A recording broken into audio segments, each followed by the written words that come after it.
Les amis, bonjour, bonsoir à toutes et à tous. C'était donc le troisième épisode des battles, le troisième et dernier épisode des battles de The Voice. Je suis content de vous retrouver, j'espère que tout le monde va bien, que tout le monde est en bonne forme.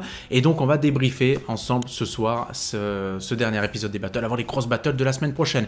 Avant ça les amis, deux questions importantes à vous poser. Ce sont les mêmes que les 2 semaines précédentes. La première question, quelle était la meilleure battle pour vous? Pour moi, il y en a eu deux, incontestablement, Sandra contre Marcolena, dans un premier temps. Quel début en fanfare, on en reparle dans un instant. Et puis, Satine, Chiara, j'ai beaucoup aimé aussi. C'était une très très belle battle, franchement, très relevée, avec le départ surprise de Chiara, comme d'ailleurs le départ surprise de Sandra, on va en reparler. Et puis la deuxième question, qui auriez-vous repêché? Pour ma part, je pense que j'aurais repêché Sandra et Chiara. Il y avait peut-être d'autres talents aussi à repêcher en fin d'émission, on en reparlera bien entendu. Avant d'attaquer prestation par prestation, eh bien, je vous invite à quoi? À mettre à fond du pouce, allez-y, lâchez-vous sur le bouton like les amis, parce que ça booste le référencement de la vidéo, ça me donne de plus en plus de points dans ces débriefs de The Voice, et c'est très sympa à vous, parce que vous étiez 8000, plus de 8000 la semaine dernière, donc à suivre le débrief, et donc c'est très très gentil à vous, je vous en remercie, et je vous en suis très très reconnaissant. N'hésitez pas non plus à vous commenter, vous réagissez à ce que je dis, vous réagissez à ce que les autres peuvent dire, donc les amis, les camarades peuvent dire donc, dans les commentaires, vous débattez comme ça, ne vous gênez pas, et puis n'hésitez pas non plus à vous abonner à la chaîne, on est quasiment à 9000 abonnés maintenant, donc ça monte tout doucement, tranquillement, voilà, et merci à vous pour votre fidélité et pour votre adhésion, bien entendu. Et on commence donc avec la première battle qui opposait deux talents de Vianney, Sandra et Marcolena sur Happy, donc de Pharrell Williams.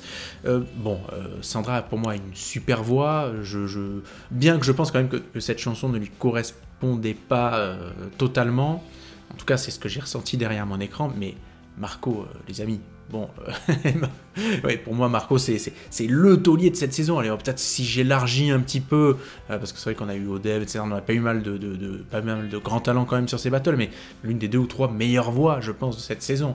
C'est quand même assez impressionnant.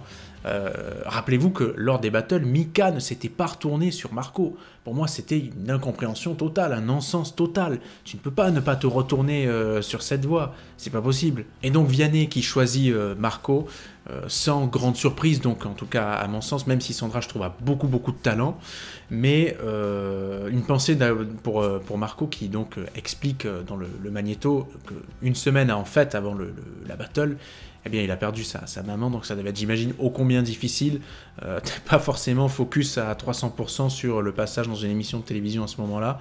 T'as quand même d'autres priorités, donc voilà, bravo à lui d'avoir assuré. Et je pense qu'il y a beaucoup pensé, et en tout cas, voilà, force à Marco qui a super bien assuré quand même. C'était assez impressionnant vocalement. Et puis cette note-là à la fin, bon, c'était magique. Et vous avez vu que donc Nikos a essayé d'influencer un petit peu les coachs donc pour qu'on puisse récupérer Sandra, sauver Sandra, comme on aurait pu sauver Anna par exemple la semaine dernière, mais non, ça n'a pas été le cas.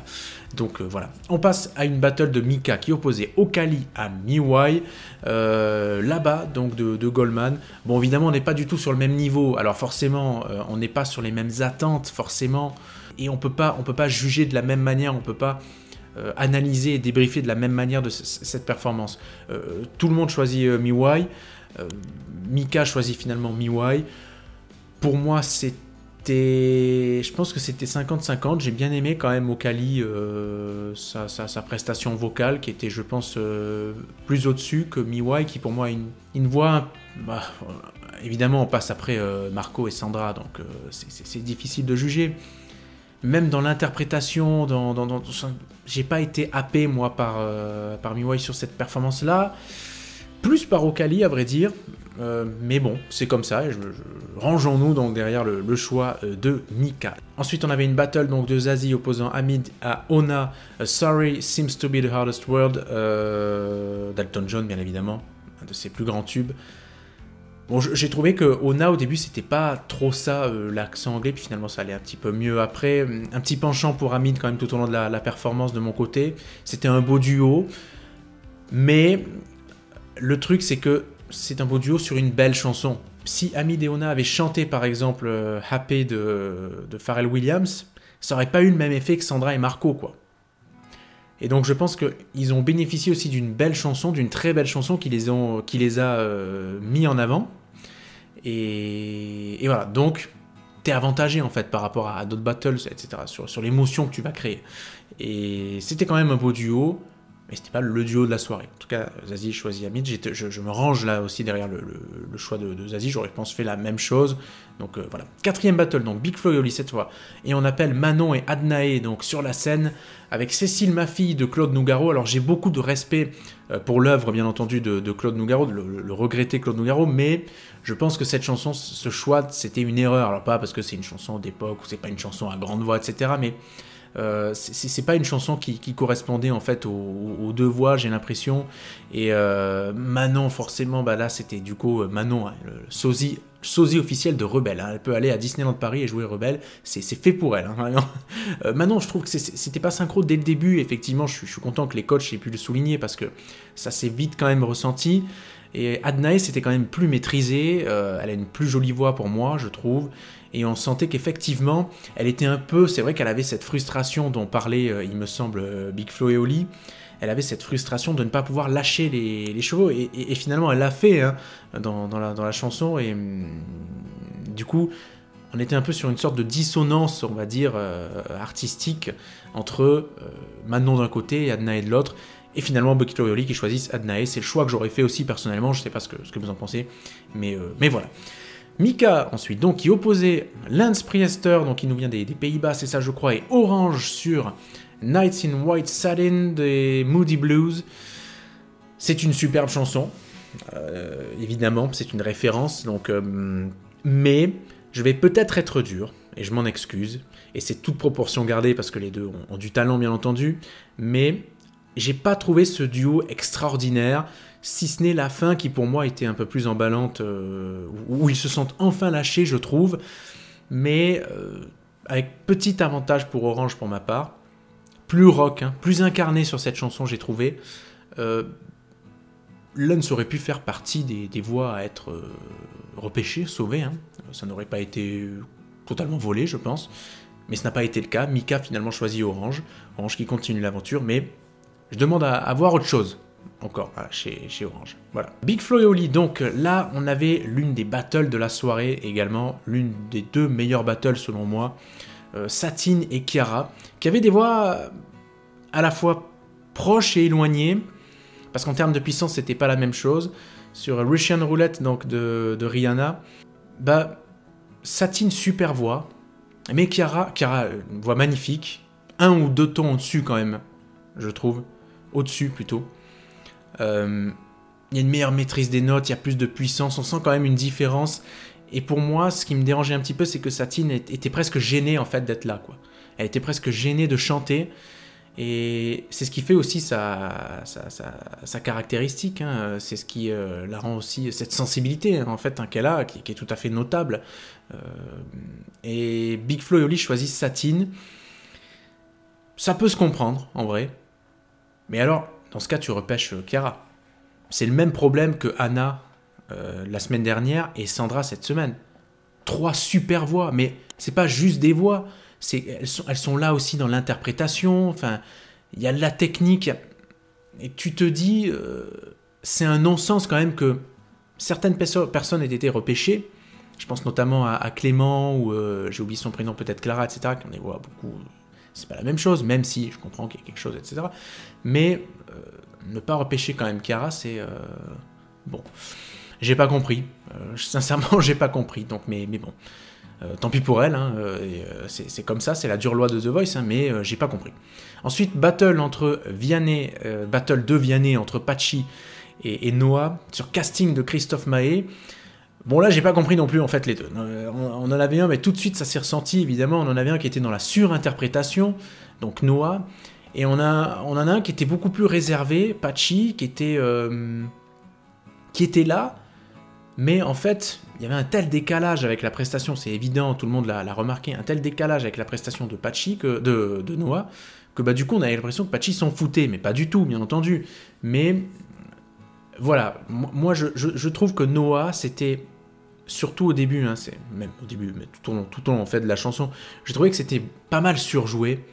Je me demandais même si par moment il n'était pas un peu dans l'imitation de Christophe Maé, que ce soit dans la voix ou dans les mimiques. On avait l'impression de voir Christophe Maé. Donc pour moi, ça manquait un peu d'originalité, même si c'était, on peut le dire, interprété, surinterprété. Mais voilà, c'était un peu... J'ai été un peu déçu quand même de Noah. Alors que donc, chez Patchy, c'était un peu en dessous dans l'interprétation, ça c'est clair. Mais on sent qu'il est plus détaché, on sent qu'il y a une voix qui est plus puissante, plus efficace, quoi, Patchy. Et pour moi, c'est lui qui aurait dû être sauvé sur cette battle. Mais finalement, Vianney a choisi Noah. Voilà. Mais c'est quand même ce que je pressentais. Quand je les entendais, je me disais, mais tu vas voir que... En fait, c'est Noah qui va choisir Vianney, c'est évident, parce qu'il va trouver que c'est l'interprétation, etc. Et c'était presque couru d'avance, mais c'est dommage pour Patchy, quoi, qui du coup, face à la surinterprétation de Noah, n'a pas pu s'exprimer correctement, ou n'a pas été assez suffisamment vu, je pense, de Vianney. Mais bon, c'est comme ça. On enchaîne avec l'avant-dernière battle donc de Zazie, qui opposait Alexis à Déborah. Si seulement je pouvais lui manquer, donc de Calogero, qui est une chanson magnifique, très triste, très joli duo. Mais pour moi, et je vais peut-être aussi être là un petit peu dur, ils n'ont pas réussi à m'attraper ni l'une ni l'autre, sincèrement. Prenez l'exemple de la Star Academy, les amis, je sais que vous êtes très nombreuses et nombreux à avoir suivi la Star Academy et puis du coup à avoir fait le prolongement avec The Voice comme moi. Julien l'avait chanté en prime, Lenny l'avait chanté aussi en évaluation, les deux m'avaient fait pleurer, sincèrement. Là, j'ai pas été pris, j'ai pas été happé par ce duo, ils n'ont pas réussi à m'attraper. Peut-être que vous, oui, je le respecte tout à fait, et dites-le moi si c'est le cas en commentaire. Mais j'ai pas été attrapé, j'ai pas eu la larme aux yeux, etc. Sur cette chanson. Et donc, je me dis que c'est peut-être un signe. Et pour moi, Alexis et Déborah étaient beaucoup trop tendus sur ce titre. Zazie qui finalement donc choisit Déborah. Et là, on se dit, bon, Alexis va peut-être être repêché, etc. Non, finalement. Et bon, voilà. En tout cas, j'avais pas de préférence particulière, on va dire, entre les deux. Pour moi, l'un et l'autre se valaient, mais voilà. Dernière battle, les amis, elle opposait donc deux talents de Big Flo et Oli. Réa et Théo sur Soul Man. Je suis un Soul Man, écoute ça, baby. Moi, j'aime bien cette chanson de Ben l'Oncle Soul.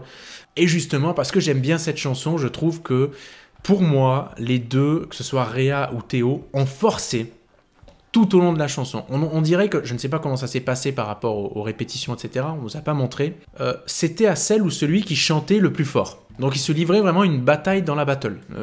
C'était le cas de le dire. Une espèce de battle dans la battle, de mise en abîme de la battle, si vous voulez. et donc pour moi, ça sonnait pas vrai, quoi, chez les deux. J'ai été un peu déçu. C'était sympa, par contre, le coup de la trompette Théo. Et Réa qui avait l'air parfois énervé, même à la fin d'avoir été choisie donc, par Big Flo et Oli, elle avait l'air un peu énervée, sinon... Ouais, ok. Mais bon, c'était pas la meilleure battle de la soirée pour moi en tout cas. Même si c'était sympa, ils envoyaient, ils y allaient, hein, c'était vraiment une battle, hein, je trouve, mais trop. Ils envoyaient trop pour moi. Voilà. En tout cas, les amis, la chose à retenir, c'est que la semaine prochaine, on se retrouve pour les cross battles. Alors là, les cross battles, les équipes s'affrontent en elles, etc. C'est un méli-mélo sans nom. Donc on aura l'occasion évidemment d'en reparler. Petit coup de gueule pour terminer, juste un petit coup de gueule, je suis un peu déçu quand même, et je m'interroge sur les choix qui ont été faits, parce que entre la semaine dernière et cette semaine, on a quand même perdu 3 super voix, on a perdu Anna, Sandra et Chiara, 3 voix féminines. Je suis déçu quand même qu'on ait perdu ces 3 jeunes femmes qui pour moi avaient largement leur place dans la suite de la compétition, et peut-être que pour même certaines d'entre elles, elles pouvaient aller dans la dernière phase de la compétition, dans l'ultime phase de la compétition. Mais c'est comme ça, c'est la dure loi de The Voice, et évidemment je comprends aussi qu'il faille créer, qu'il y a un petit peu de storytelling bien sûr, mais qu'il faille créer aussi une compétition dans la compétition. Encore, voilà. Mais c'est-à-dire de niveler un petit peu les performances, tout ça, pour qu'on puisse rapprocher le talent A avec le talent B, le talent C avec le talent D, etc. Et je peux comprendre, mais je suis quand même déçu pour ces 3 talents qui, sur ces 2 dernières battles, méritaient complètement pour moi de rester, d'être sélectionnés, quoi. Voilà, je sais pas ce que vous en pensez, mais je suis déçu, mais... C'est la dure loi de The Voice, c'est comme ça à chaque saison, les amis, voilà, c'est comme ça dans tous les télécrochets, etc. Il y a des injustices, c'est comme ça, mais voilà. En tout cas, je suis content d'avoir présenté ce débrief avec vous, un petit peu plus long que ce que j'ai eu la semaine dernière, hein, j'ai l'impression, donc mais voilà, je suis très content d'avoir été avec vous. Je vous souhaite plein de jolies choses pour les jours à venir, on se retrouve la semaine prochaine, je vous répondrai, je likerai les commentaires que je préfère, etc. avec plaisir comme d'habitude, hein, vous le voyez. D'ici là, donc bon courage, si vous bossez, si vous êtes en vacances, on est toujours dans un... On est toujours dans un tunnel de vacances. C'est incroyable parce que Johnny nous manque quand même, mais... Vraiment, on me donne l'envie d'avoir envie. Voilà. L'envie d'avoir envie de refaire le débrief. Tu vois ce que je veux dire? Et c'est magnifique, quoi. Voilà. Allez, c'est sur ces mots de Johnny, en pensant à lui bien sûr, que je vous laisse. Je vous embrasse fort et faites attention à vous les amis. À la semaine prochaine. Ciao.